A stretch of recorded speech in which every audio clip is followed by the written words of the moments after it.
Rabindranath Tagore University, Bhopal. NIRF ranked for 5 consecutive years. CM Dhami ने प्रधानमंत्री मोदी को जन्मदिन की दी बधाई। बाबा केदारनाथ से दीर्घ आयु की कामना की। स्वच्छता ही सेवा 2024 कार्यक्रम में पहुंची सीएम धामी। सड़क पर लगाई झाड़ू, हरी झंडी दिखाकर गाड़ियों को किया रवाना।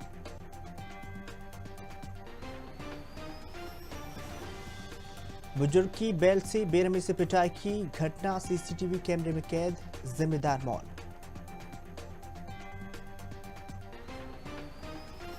मौसम विभाग ने जारी किया भारी बारिश का अलर्ट। अगले 2 दिन भारी बारिश की संभावना।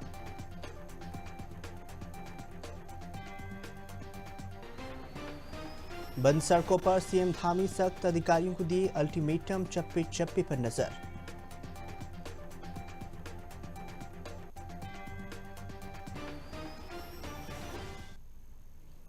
नमस्कार, आप देख रहे हैं खबर भारत 360। मैं हूं आपके साथ यश विश्वकर्मा। बेहद स्वागत है हमारे खास कार्यक्रम देवभूमि में, जहां हम आपको उत्तराखंड की तमाम खबरों से रूबरू करवाएंगे। तो बढ़ते हैं पहली खबर की ओर। उत्तराखंड के मुख्यमंत्री पुष्कर सिंह धामी के द्वारा ही उत्तराखंड की जनमानस के लिए कई अहम फैसले लिए गए हैं, जिनके चलते ही उनकी लोकप्रियता प्रदेश के साथ साथ ही देश में बढ़ती जा रही है। राज्य में यूसीसी, नकल विरोधी विधेयक और दंगा रोधी कानून को लेकर ही हर तरफ उनकी प्रशंसा की जा रही है, जिसके चलते ही उत्तराखंड भाजपा के वरिष्ठ नेता, समाजसेवी पीके अग्रवाल और भाजपा प्रदेश की मीडिया पैनलिस्ट लक्ष्मी कपूर वान अग्रवाल के द्वारा ही सीएम धामी के सम्मान में हरिद्वार में 22 सितंबर को कार्यक्रम आयोजित किया जा रहा है, जिसकी व्यवस्था देखने के लिए पीके अग्रवाल आज हरिद्वार कार्यक्रम स्थल पर पहुंचे और अपनी पार्टी के कार्यकर्ताओं के साथ ही व्यवस्थाओं का जायजा लिया।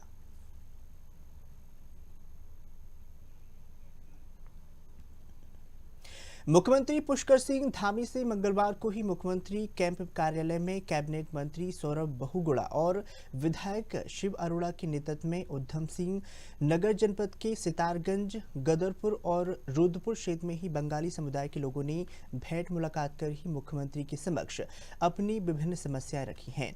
बताना चाहेंगे, राज्य में विस्थापित बंगाली समुदाय के सदस्यों को जारी किए जाने वाले जाति प्रमाण पत्रों से पूर्वी पाकिस्तान शब्द हटाए जाने के लिए उन्होंने मुख्यमंत्री का आभार व्यक्त किया है और साथ ही मुख्यमंत्री ने बताया है कि बंगाली समुदाय के लोगों द्वारा ही जो समस्याएं रखी हैं उन पर गहनता से विचार कर उचित समाधान करने के प्रयास किए जाएंगे। इसके साथ ही आगे उन्होंने बताया है कि सरकार द्वारा प्रदेश में सबका साथ, सबका विकास और विश्वास की भावना के साथ कार्य किया जा रहा है।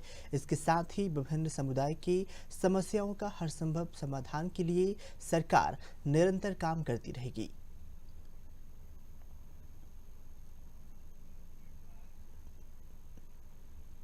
चलिए अब बात कर लेते हैं देहरादून की, जहां पर आतशिका विधानमंडल का नेता चुने जाने पर भाजपा के प्रदेश अध्यक्ष महेंद्र भट्ट ने अपनी प्रतिक्रिया देते हुए बताया है कि उनका यह आंतरिक मामला है और दिल्ली में शांति व्यवस्था बना रखे, यही उनसे उम्मीद है। अशांति का वातावरण पैदा वो ना करें। आंतरिक मामला है, वो किसी को चुने, बस शांति बनाए रखें दिल्ली के अंदर। जो माहौल दिल्ली की स्थिति आज जिस प्रकार का वातावरण दिल्ली का बना हुआ है, अब राजनीतिक द्वंद्व इससे निकल कर आएंगे, कुछ दिन वो आपके सामने होगा। खबर चमोली जिले से, जहां पर बद्रीनाथ राष्ट्रीय राजमार्ग चिटवा पीपल में ही भूस्खलन के चलते पिछली 16 घंटों से ही जिससे दोनों तरफ ही वाहनों की लंबी कतारें देखने को मिली है। भूस्खलन हुआ है, हालांकि इस दौरान ही कुछ समय से ही छोटे वाहनों के लिए खुला है, लेकिन फिर भी भारी मात्रा में मलबा आ जाने की वजह से मार्ग पूरी तरह से अवरुद्ध हो गया है। जिला प्रशासन द्वारा ही यात्रियों को परेशानी को देखते हुए पानी, बिस्किट साथ ही फूड पैकेट भी उपलब्ध करवाए गए हैं। एनएच के अधिकारियों को कड़ी मशक्कत के बाद ही बद्रीनाथ राष्ट्रीय राजमार्ग लगभग 16 घंटे के बाद सभी वाहनों के लिए सुचारू रूप से किया गया है, जिससे लोगों ने राहत की सांस ली।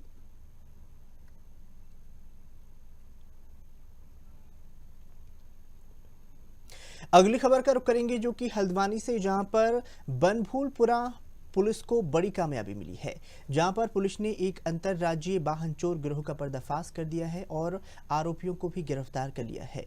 पुलिस ने इस गिरोह के 6 चोरों में से 12 मोटरसाइकिल उनके पास से बरामद कर ली है। पकड़े गए चोर उत्तर प्रदेश के गाजियाबाद, मुरादाबाद और उत्तराखंड के उधम सिंह नगर और पौड़ी के रहने वाले हैं। पुलिस ने मामले का खुलासा करते हुए बताया है कि ये चोर गिरोह हल्द्वानी और उसके आसपास के क्षेत्रों में बाइक चोरी करती थी। तो वहीं इसके साथ ही ताज्जुब की बात यह है कि मोटरसाइकिल चोरी करने के बाद यह लोग नंबर प्लेट बदलकर मोटरसाइकिल को मॉडिफाई करके दूसरी चोरी की घटना को अंजाम देते थे, जिन्हें पकड़ने के लिए पुलिस ने कई सीसीटीवी कैमरे फुटेज भी खंगाली है। अब पुलिस इनसे लगातार पूछताछ कर रही है और चोरी कितनी की है, आखिर सवाल बड़े खड़े हो रहे हैं। पुलिस लगातार जांच पड़ताल कर रही है। पिछले दिनों हल्द्वानी शहर में कुछ चोरी की घटनाएं हुई थी, जिसमें बाइक चोरी के मामले सामने आए। इसमें एसपी सिटी, सीओ सिटी, थाना बनपुलपुरा और एसओजी के नेतृत्व में एक टीम गठित की गई। आज इस टीम के द्वारा एक बाइक चोरी का गैंग का अनावरण किया है, जिसमें 6 बाइक चोर पकड़े हैं। इनके कब्जे से 12 बाइकें बरामद हुई है, जो इन्होंने अलग अलग क्षेत्रों से चुराई है। इनके द्वारा ये चोरी की गई बाइकों का अन्य अपराधों में तथा ग्रामीण क्षेत्रों में बेचने का कार्य किया जाता था। इनमें से कुछ अपराधियों का आपराधिक इतिहास भी है। रुद्रपुर के ट्रांजिट कैंप थाना क्षेत्र में ही खाना खाकर टहलने निकले वृद्ध को टेम्पो में बैठकर शराब पी रहे लोगों को टोकना भारी पड़ गया है। लोगों ने वृद्ध पर हमला कर दिया है और जमकर बेल्ट से पिटाई कर दी है। वृद्ध को बेहोश होने पर हमलावर फरार हो गए हैं। पूरी घटना वहां पर लगातार सोशल मीडिया पर वायरल हो रही है। तो वही घायल वृद्ध को अस्पताल में भर्ती करवाया है। मामला थाना ट्रांजिट कैंप क्षेत्र के शमशान घाट रोड का बताया जा रहा है। तो वही एसपी सिटी पुलिस ने जानकारी साझा की है।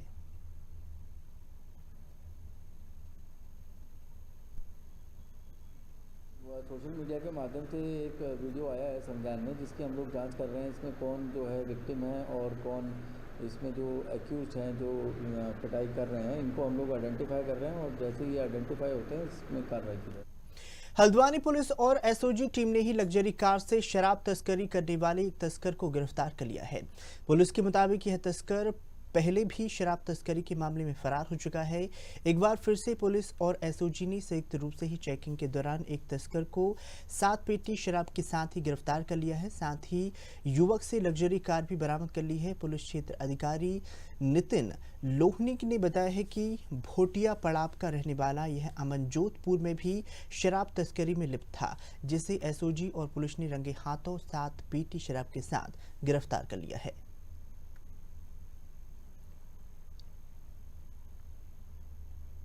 इसमें हमारे माननीय मुख्यमंत्री महोदय का जो विजन है 2025 का, कि नशा मुक्त उत्तराखंड करने का, उसी पे सारा फोकस है हमारा। इसी के तहत जो एनडीपीएस जो एक्ट है उसके तहत भी कार्रवाई की जा रही है। जितने भी ड्रग्स हैं, चाहे चरस स्मैक हो, इनके खिलाफ भी कड़ा से कड़ा एक्शन लिया जा रहा है। इसके साथ साथ जो एक्साइज के हैं, जो शराब संबंधी जितने भी मामले होते हैं, इसमें भी तुरंत कार्रवाई की जा रही है। कल जो हुआ था 7 पेटी शराब पकड़ी गई थी पुलिस द्वारा, तो ये पूर्व में भी इस तरह की तस्करी करने जो अभियुक्त है वो कर चुका है, इस तरीके की उसका आपराधिक इतिहास है, इस तरीके का, उसको पकड़ा गया है। इसके अलावा पब्लिक से अपील की आपने बात करी है, तो ये ज़रूर कहना चाहूँगा कि देखिए सप्लाई साइड पे तो पुलिस काम कर रही है, लेकिन डिमांड साइड पे फोकस करना आपको भी करना पड़ेगा। अपने अपने परिवारों में बच्चों को मॉनिटर करें, उनके एक्टिविटीज़ को देखें, क्योंकि कोई भी बदलाव अगर होता है, अगर इस तरह की साइकोट्रॉपिक सब्सटेंसेस या अल्कलॉइड्स की तरफ लोगों का झुकाव होता है, तो उनकी बॉडी कुछ ना कुछ साइंस देना स्टार्ट करती है, उनका बिहेवियर कुछ ना कुछ साइंस देना स्टार्ट करता है। कृपया उस चीज़ को देखें, उसको मॉनिटर करें समय से। अगर आप लोग खुद एक्शन लेंगे तो कोई भी एक बच्चा नशे की गिरफ्त में जाने से बच सकता है। चलिए बात कर लेते हैं अगली खबर, जो कि हरिद्वार से, जहां पर ग्रामीण क्षेत्र में स्थित ही रानी माजरा ग्राम पंचायत के उप प्रधान सहित ही दर्जनों ग्रामीण ने शिव शक्ति स्टोन क्रेशर पर पहुंचकर विरोध प्रदर्शन कर दिया है।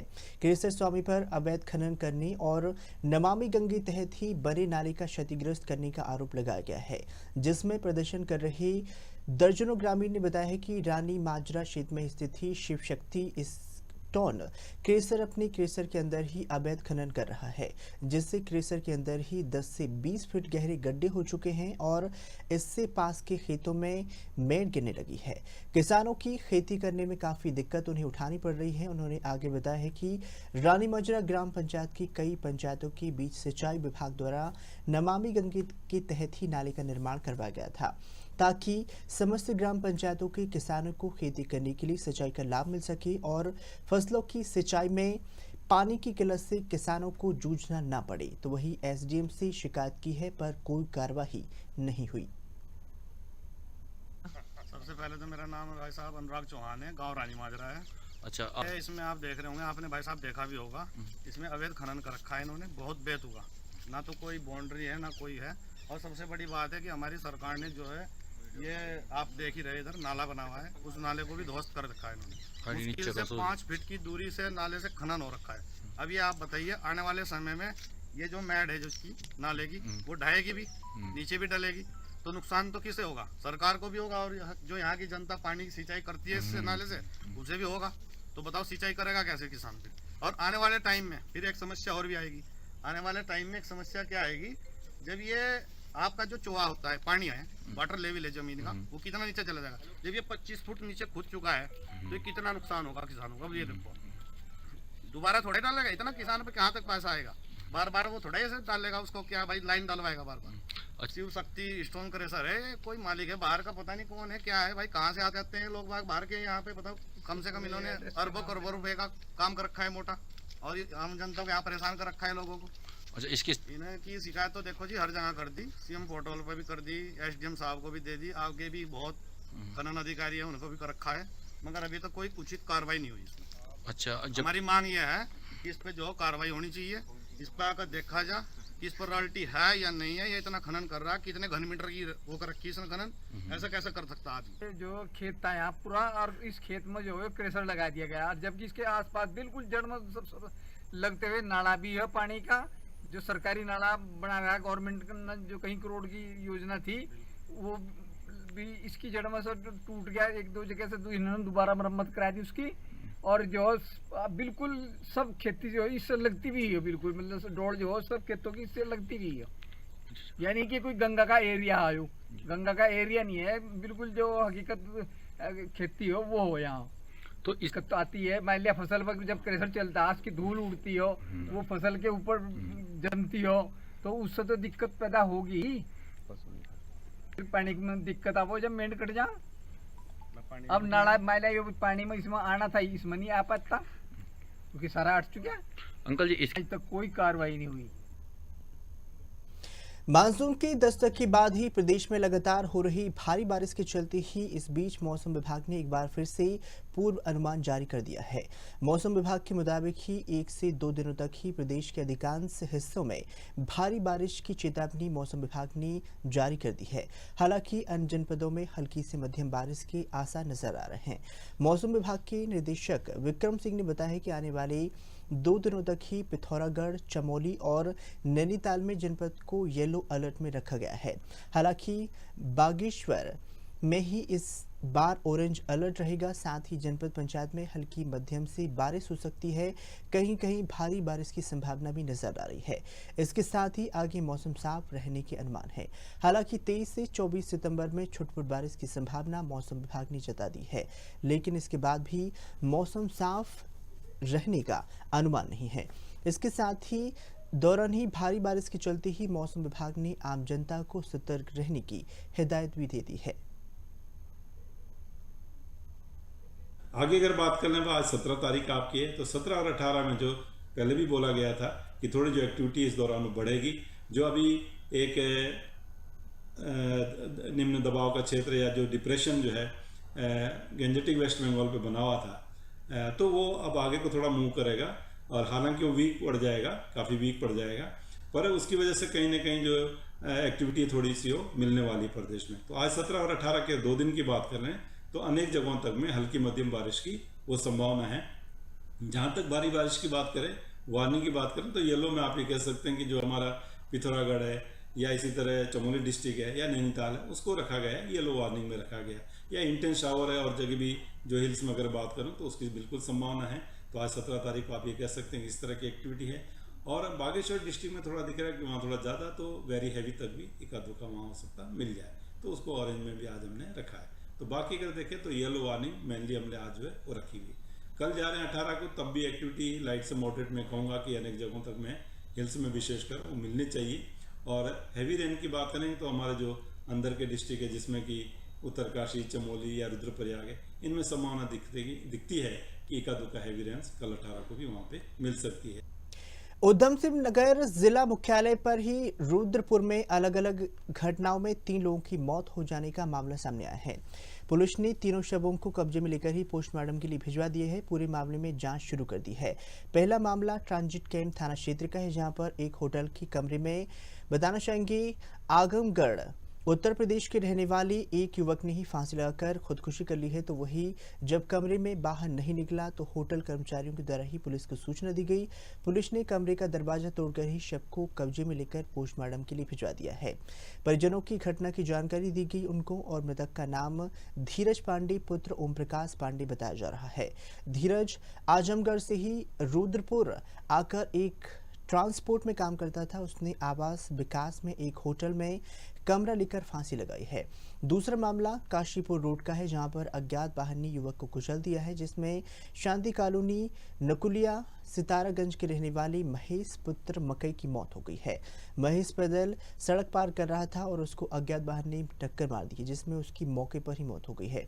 इसके अलावा तीसरी घटना आपको बता रहे हैं, जहां पर नैनीताल रोड के संजय वन के पास की है, जहां पर अज्ञात वाहन की चपेट में आकर वृद्ध की मौत हो गई है। वृद्ध का नाम दीवान पुत्र डूंगर राम निवासी पंचायती हल्द्वानी अज्ञात वाहन ने टक्कर मार दी है, जिससे घर के अंदर उसकी मौत हो गई है। बताना चाहेंगे जिसमें वृद्ध की मौत हो गई है। इसके साथ ही वृद्ध के शव की पहले पहचान नहीं हो पाई थी, लेकिन अब पुलिस ने उसकी शिनाख्त भी कर ली है। पुलिस ने तीनों ही मृतकों के शवों को कब्जे में लेकर ही पोस्टमार्टम के लिए भिजवा दिया है और पूरे मामले की जांच की जा रही है। जो थाना पन्नगर के अंतर्गत एक सूचना प्राप्त हुई थी कि अज्ञात व्यक्ति की जो है वहाँ पर घायल अवस्था में पड़ा है। जब जाके देखा तो उनकी डेथ हो चुकी थी और उस पर आइडेंटिफिकेशन का फिलहाल अभी कोई वहाँ पे कोई डॉक्यूमेंट नहीं मिला है, उनकी पहचान अभी तक नहीं हो पाई है। स्थानीय लोगों के द्वारा उनको वहाँ पर एक दशा में घूमते हुए पाया गया था कि उनके बाकी डिटेल्स नहीं हैं, अभी उनकी शिनाख्त नहीं हो पाई है। तो हम पंचायतनामा पोस्टमार्टम की कार्रवाई करा रहे हैं और साथ में ही शिनाख्त के प्रयास कर रहे हैं। तो जो भी फैक्ट्स आते हैं पीएम रिपोर्ट में, उसके हिसाब से अग्रिम कार्रवाई की जाएगी। और दूसरी घटना जो है ट्रांजिट कैंप क्षेत्र में स्थित एक होटल की है, जहां पर रूम अंदर से लॉक था। तो होटल वालों ने सूचना दी तो रूम का तोड़वा करके देखा गया तो वहाँ पर एक बॉडी हमें मिली है जो हैंगिंग प्रथम दृष्टया लग रहा है। और उसके बाद अभी पंचायतनामा पोस्टमार्टम की कार्रवाई की जा रही है। उसमें जो भी फैक्ट्स आते हैं और परिजनों को हम लोग सूचित करेंगे। जो भी परिजन उसमें अपना बयान देते हैं उसके हिसाब से अग्रिम कार्रवाई की जाएगी। पीएम मोदी के जन्मदिन पर ही उत्तराखंड के मुख्यमंत्री पुष्कर सिंह धामी ने प्रदेशवासियों की तरफ से ही उनको बधाई दी है और बाबा केदारनाथ से उनकी दीर्घ आयु की कामना की है। इस मौके पर सीएम धामी ने बताया है कि इसका इंतजार हमें हर वर्ष रहता है और इस मौके पर देश में सेवा पखवाड़ा शुरू होता है। उन्होंने प्रधानमंत्री मोदी को आगे भी ऐसे ही देश का नेतृत्व करने की प्रार्थना की है।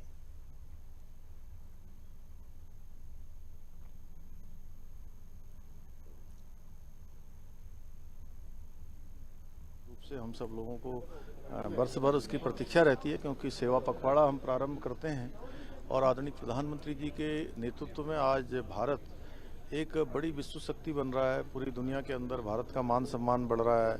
भारत दुनिया का सिरमौर भारत बनने की दिशा में आगे बढ़ रहा है। विकसित भारत का जो संकल्प है वह भी तेजी से आगे बढ़ रहा है।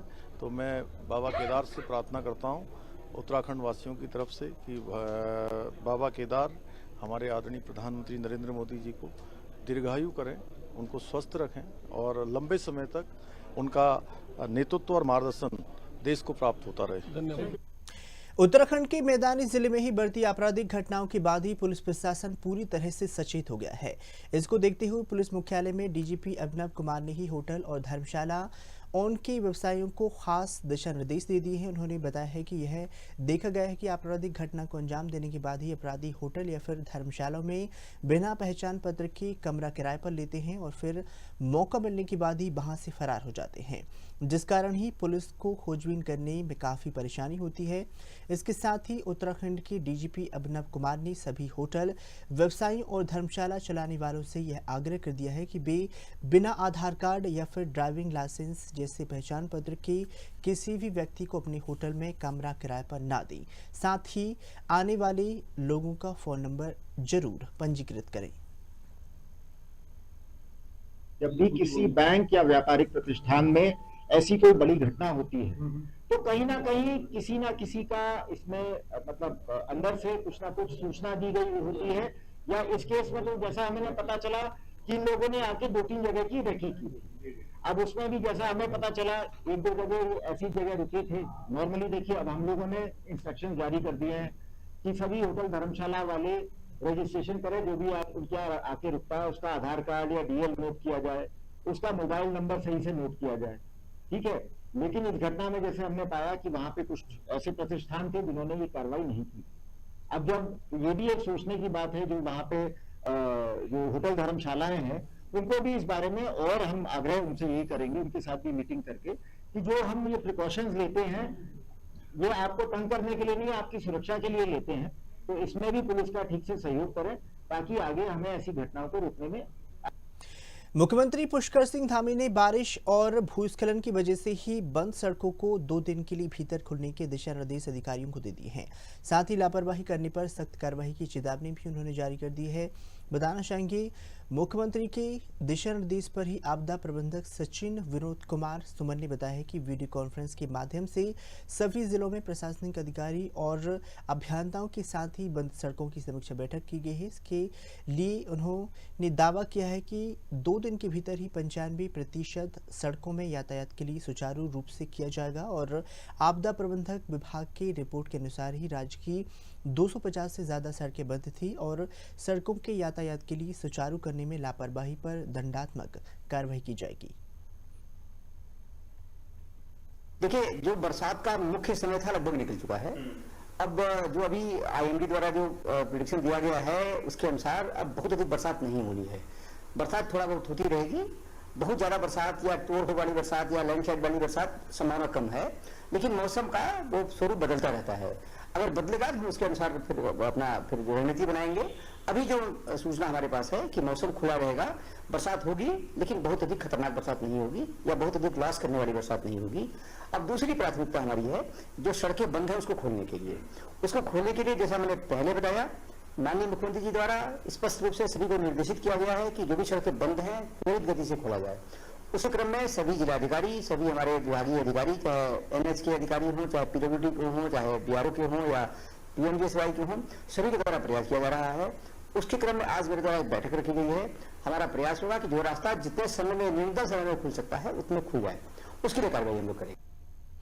प्रधानमंत्री मोदी के जन्मदिन के मौके पर ही अल्मोड़ा में यूथ कांग्रेस ने बेरोजगार दिवस मनाया है।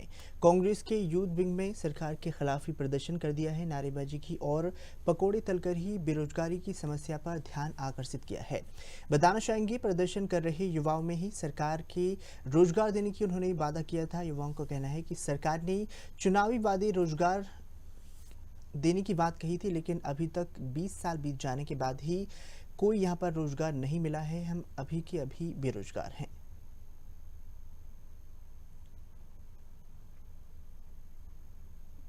साथी जो अभी बेरोजगार हैं, जो अभी यहाँ पे खड़े हो गए, कोई बीटेक की डिग्री लेके खड़ा है, कोई इंजीनियरिंग की डिग्री लेके खड़ा है, ये सारे लड़के हमारे साथ आज पकौड़ी तल रहे हैं। क्योंकि मोदी जी ने एक बार अपने भाषण में कहा था पकौड़ी तलना भी रोजगार है, तो हम उनके जन्म दिवस के अवसर पर आज पकौड़ी तल के उनको आईना दिखा रहे हैं कि किस प्रकार हमारा युवा आज पकौड़ी तल रहा है रोड में खड़े होकर।